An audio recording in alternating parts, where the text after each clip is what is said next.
पर आ जाएगा, चांद पर आ जाएगा। या रहमतल लिल आलमीन, हुजूर मुफक्किर इस्लाम खतीब आज़म Hazrat Allama Qamruzzama Azami Mardizahari, my dear Akabir Allama, the new graduates of this college, this university, this institution, and my dearest audience, Assalamu alaikum wa rahmatullahi wa barakatuh. I have been asked to say a few words in English to give some confidence to those people who may not have any idea of what it's like to live as a Muslim in the modern world. To be honest with you, this place, Khalispur, is a place where I was born. I was 7 years old when I left Khalispur for London. I then attended school, college, university, and then to the best universities that the Western world could offer. I became a barrister, Bar Law, where Muhammad Ali Jinnah Quaid-e-Azam also studied. I studied with barristers and judges in the English language, and I have seen at the highest level of academia, of education that London and England has to offer. It is considered to be one of the best in the world. And what I see is education. I see education,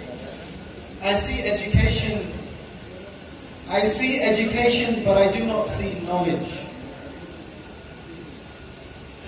Knowledge is something more.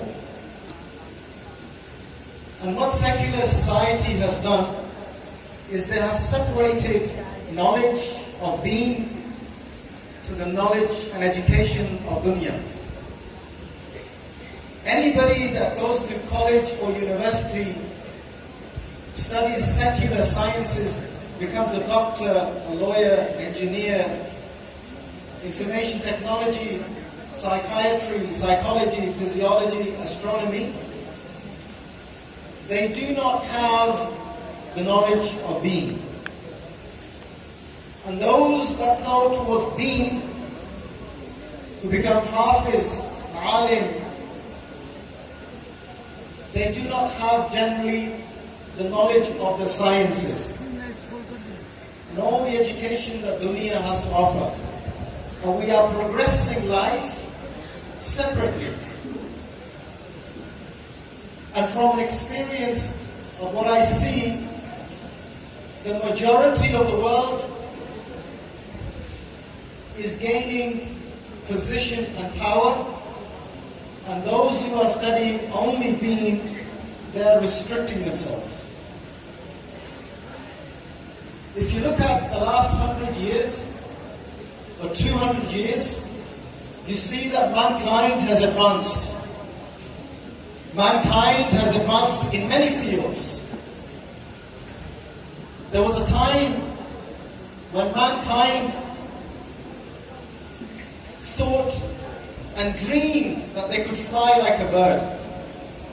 And now technology has advanced so much that we are sitting on a plane having a meal, eating food, and we are going faster than the speed of sound. How fast mankind has advanced.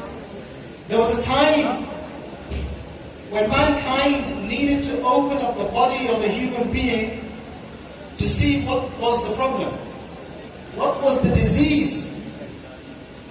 Now mankind simply needs to go into a scan, a machine, and they could see inside the body all the problems. Mankind is advanced. There was a time when you had to write a letter and it would take you weeks and weeks to get a response. Now on a mobile phone, you simply press a button. Within a millisecond, you get your message through. How mankind is advanced. And it continues to advance.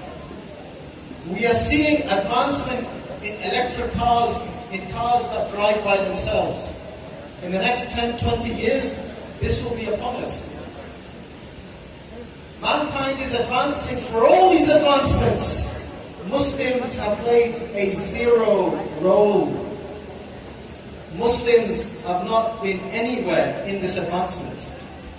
No science, no technology, no medicine, no astrology, no physiology, no psychology, nothing. Muslims have become backward. If you ask all the Muslims in the entire world, what have they done for mankind? They'll be scratching their head and trying to come up with something. This is not how it used to be. There was a time Muslims would be Allama, would be alim as well as doctors. There was a time Muslims would be an alim as well as a barrister or a lawyer. There was a time Muslims would carry the Holy Quran in their heart as well as do business. This was a great time for Muslims. This was a great time for Islam.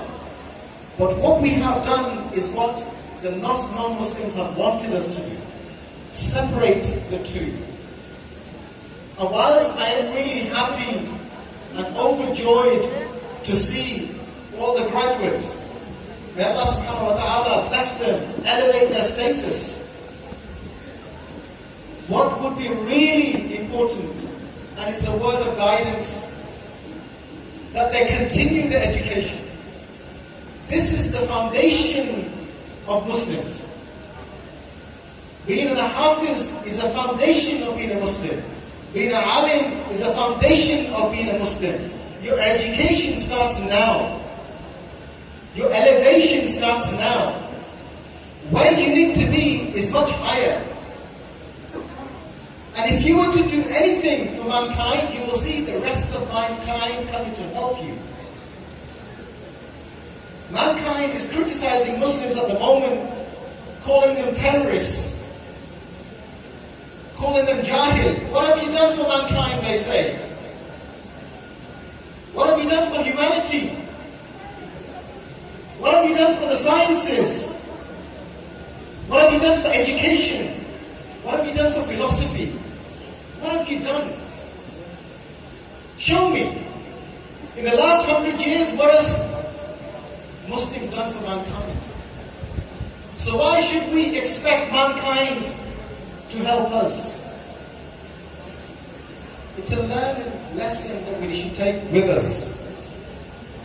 The Holy Quran is a source code of the entire knowledge.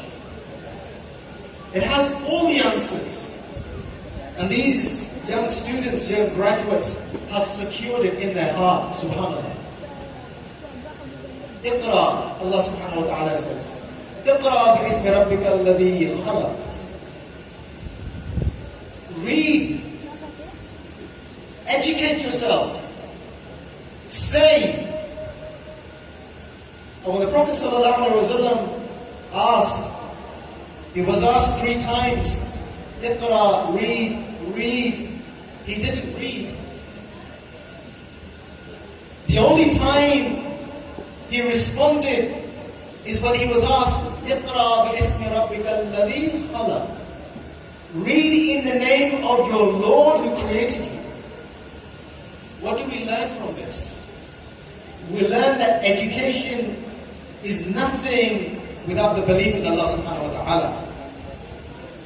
Read in the name of Allah subhanahu wa ta'ala and then educate yourself.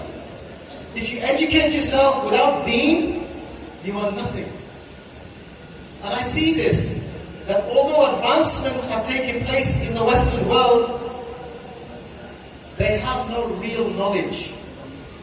And I'd like to just give you an example. What is education? What is knowledge? When a father or a mother tells a son, "Beta, don't touch this fire," that's education. You are being told what to do. The son may accept it, he may not. If he accepts it, he has accepted the education passed on by his mother. But if he doesn't, he touches the fire, what happens? He gets burnt. When he gets burnt, he knows exactly what happens when he touches the fire. That is knowledge. Knowledge has sunk in his mind what will happen to him. Knowledge is something much more. The Holy Quran and Sunnah give you knowledge. It isn't just education. It makes you feel of every aspect of our lives. It has the reality, haqq, of absolutely everything. I'll finish off with one more example. When I was studying, I had a debate with 5-6 non-Muslims, English people. And they were saying Islam is barbaric. It is so barbaric that it tells the children who have been adopted that they are not the real parents. They have been adopted. Bachcho ko batate hain. These are not your real parents. You must tell the child that they are adopted. And they said, in Islam, this is barbaric. The child will be destroyed. Bhag jayega. He will run away. He will cry. He will be defeated. He will ask questions. I'm adopted. Who are my real parents? Islam is barbaric because Islam says you have to tell the child by the real name. You cannot pretend to be the mother or father. And that question instilled in my mind until only 5 years ago, the law changed in the United Kingdom. The law said that you must tell the child that he is adopted. You must tell the child. Before, you must not tell the child. Now, you must tell the child. 20, 30 years later, you have to do exactly what Islam is telling you. They have learned through experience. And the example they gave is that if a child loses his hand and he grows up, he adapts to society, he gets used to it. 10 years later, when somebody asks you, you've lost your hand, he says, it's fine, I can manage. But if you tell somebody at the age of 20, 21, 25, that these are not your real parents, that will break him. That will destroy his psyche. And psychiatrists and psychologists have said, you must tell the child early. If we lived in an Islamic society, they wouldn't have had to go through this problem.